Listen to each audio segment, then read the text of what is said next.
In the immediately preceding video, we ended our narration of Magus Incognito's The Secret Doctrine of the Rosicrucians, Part 2, with, speaking in finite terms, it may be said that in this state of the infinite unmanifest, the eternal parent dwells in a state of such infinite motion that as compared with relative motion, it is in a state of absolute rest. Now, the first aphorism further states, the pairs of opposites there were not. There were no things to manifest polarity. Every student of philosophy knows, or should know, everything manifests a combination of qualities, properties, and attributes, or attributes, excuse me. Each quality, property, or attribute is one of a pair of opposites. One pole of the two poles of qualities which are ever found present.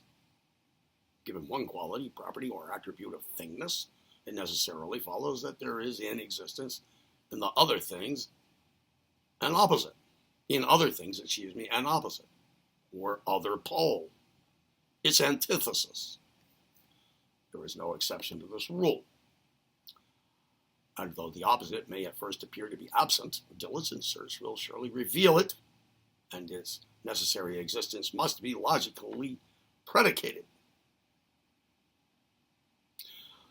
Thus we have the following familiar opposites: hard and soft, hot and cold, large and small, far and near, up and down, night and day, light and darkness, long and short, and so forth. Even where our language fails to supply a definite term for the opposite of a discovered quality, property, or attribute, the opposite may be expressed by prefixing the term not to the observed quality, property, or attribute. Some thinkers have sought to imply that the term infinite implies a quality, property, or attribute, which was the opposite of finite. But this is merely a play upon words. The word infinite implies simply an absence of limitations, bounds, or form. And it does not indicate any limit, bound, or form, no matter how extended. It is impossible to form a mental image of the infinite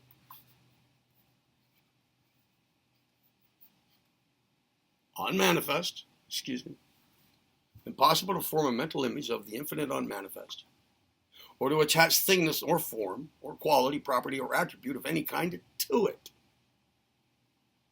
Hence the term infinity is not a true opposite. It is only when manifestation begins to appear that the pairs of opposites or polarity puts in an appearance. The infinite unmanifest possesses the possibility of all infinity of manifestations. All objects of which manifestation must exhibit one or the other of any given set of qualities, properties, or attributes. But to the infinite unmanifest itself, the eternal parent, in its essence, there can be no polarity or presence of any one set of pairs of opposites. Here, as elsewhere, the student is directed to think of the infinite unmanifest by means of its symbol of infinite space, whenever he wishes to test any of the statements of the first aphorism. The first aphorism finally states, the eternal parent, causeless, indivisible, changeless, infinite, rested in unconsciousness, dreamless sleep. Other than the eternal parent, there was not, N-A-U-G-H-T, either real or apparent. Well, that the eternal parent is causeless is a self-evident fact.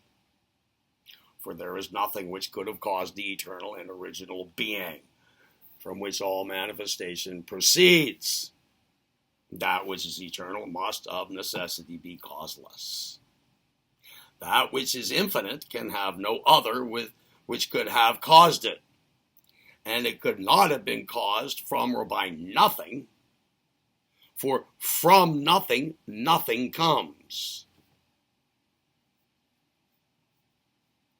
That the eternal parent is indivisible is likewise self-evident. For anything that can be divided or separated into parts or particles must in the first place be originally composed of parts or particles. And anything that is composed of parts or particles must be merely a composition, an aggregate, a collection, or crowd of such parts and particles, and therefore not a real entity or unity at all. Moreover, that which is infinite cannot become divided or separated into parts or particles without losing its essential infinity. A divided infinity is no infinity at all, but merely a collection or crowd of finite things. Absolute indivisibility must be predicated of the true unity and infinite being. There is no logical escape from this conclusion.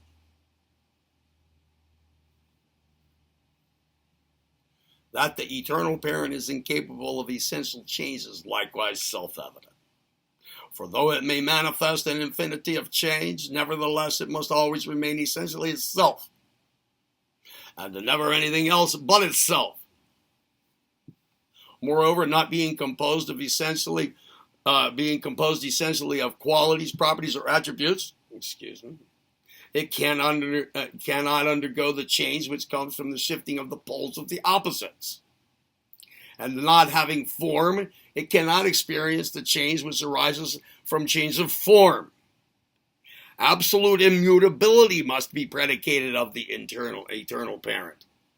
There is no logical escape from this conclusion. That the eternal parent is infinite is likewise self-evident. It must be infinite, for there is nothing else by which it may be limited, defined, bounded, caused, influenced, or affected. That which is absolute and original, ultimate and elementary, can have no binding or limiting conditions or things. Absolute infiniteness must be predicated of the eternal parent.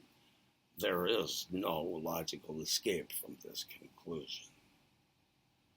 That the eternal parent rested in, so to speak, or in quotes, unconscious dreamless sleep, as Manu puts it, I believe,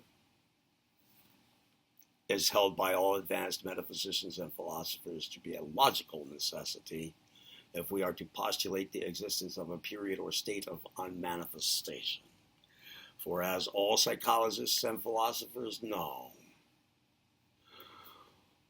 consciousness, even in the form of dreams, is impossible without change.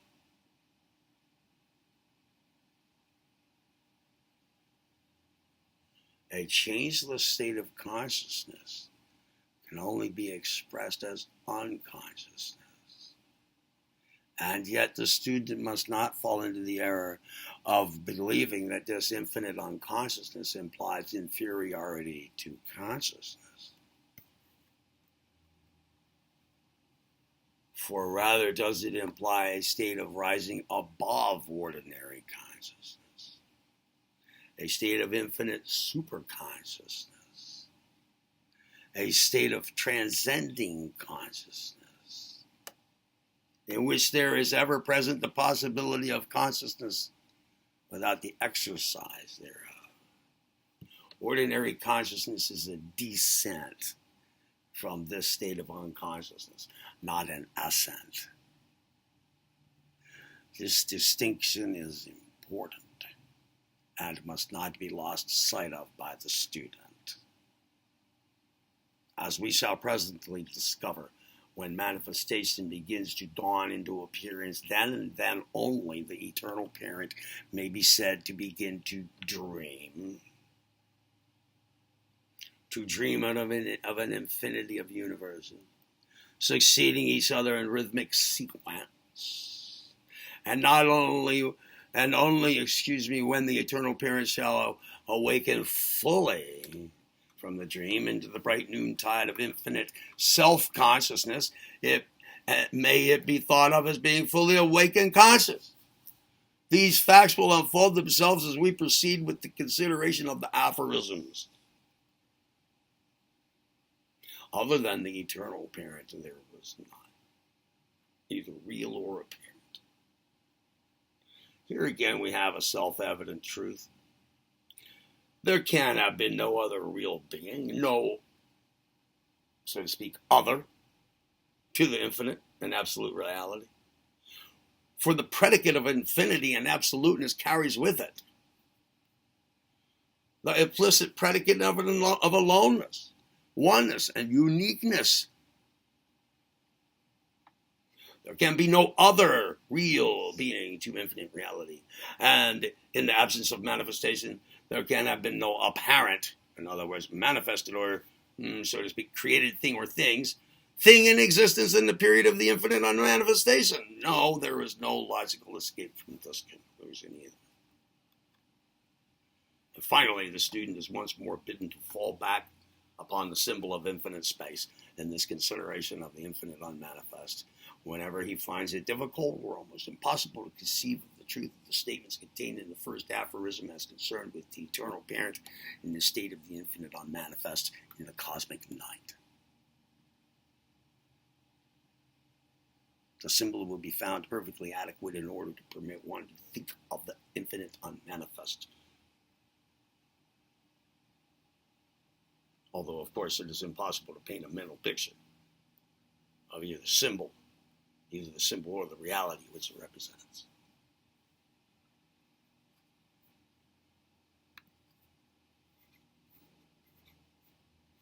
Edgar Allan Poe has well said of the thought and concept of the infinite and similar efforts of the human mind to think of the unthinkable.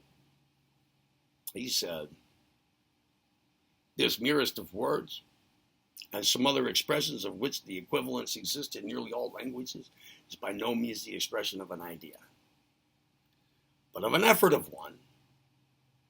It stands for the possible attempt and an impossible conception.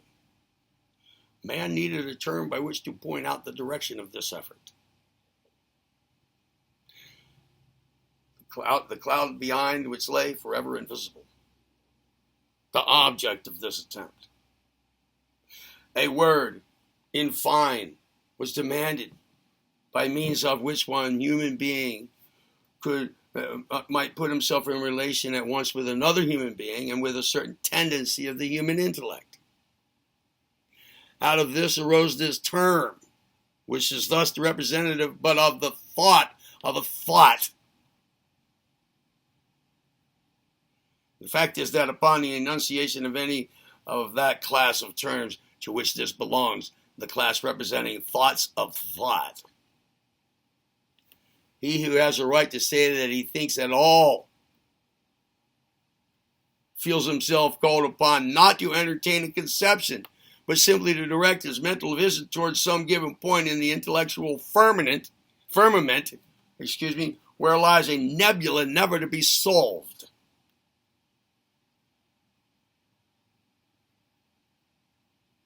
To solve it, indeed, he makes no effort, for with a rapid instinct he comprehends not only the impossibility, but as regards all human purposes, the inessentiality of its solution. He sees at once how it lies out of the brain of man, and even how, if not exactly why, it lies out of it.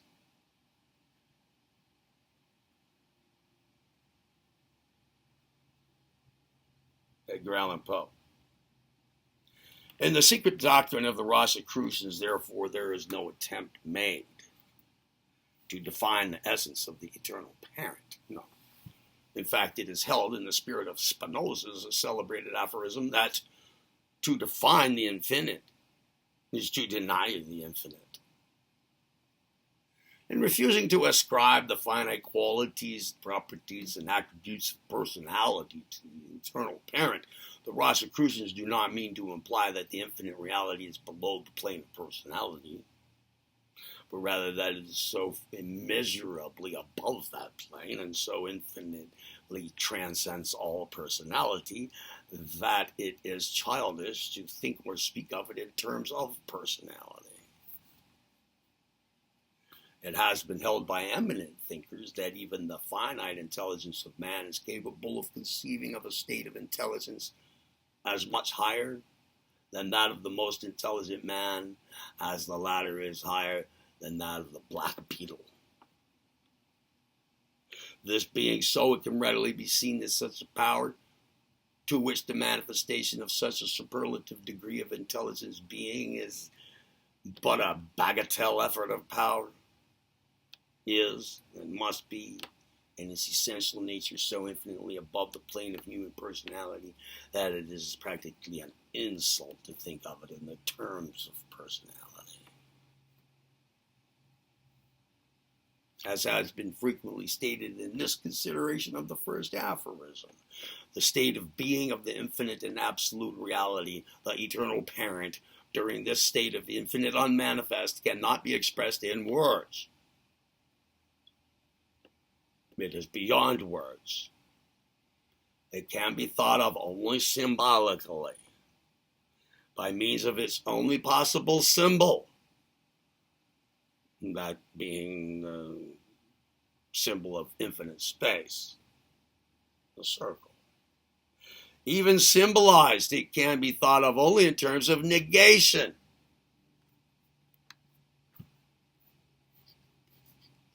For being in the state of absolute being, which, as Hegel says, is practically identical with non-being, when the term being is used in the sense of finite, conditioned, and qualified being, it cannot be thought of as possessing any of the qualities, attributes, or properties of thingness. Therefore, its state of being can be suggested only by using the terms implying the negation of all those qualities, properties, and attributes which men ascribe to things, even to those things which they feel rather than conceive, and which represent even the remotest limits of their mentative efforts. Edwin Arnold, in his beautiful poem, The Light of Asia, has well expressed the Buddhistic conception of this beyond thoughtness of the essence of the infinite reality in the following words: Amataya, measure not with words the immeasurable, nor sink the string of thought into the fathomless. Who asks does err, who answers, errs. Say not. Shall any gazer see with mortal eyes, or any searcher know with mortal mind? Veil after veil will lift, but there must be veil upon veil behind. And so, the Rosicrucians regard the fact of the infinite unmanifest, the absolute essence, only under the symbol of the infinite sea of pure space, resting in a state of absolute calm and absolute transparency, through which the mortal eye gazes and seems to see but nothing, but which the illumined intuition knows to be allness instead of nothingness, absolute and infinite being instead of nothingness, infinite life instead of death. Though it cannot be perceived by mortal sense, and though it transcends the highest effort of both intellect and imagination to conceive or picture, yet the highest reports of pure reason inform us that it must be present. And the highest reports of intuitive faith render it impossible to doubt. To doubt its all presence and reality. To the ignorant and the half-wise, the symbol may seem to indicate nothing. But to the illumined and the truly wise, it is seen to represent absolute allness of reality. Gaze ye then upon this symbol of infinite space with awe, for it represents our highest, though feeble, efforts at expressing the nature of the infinite essence of being.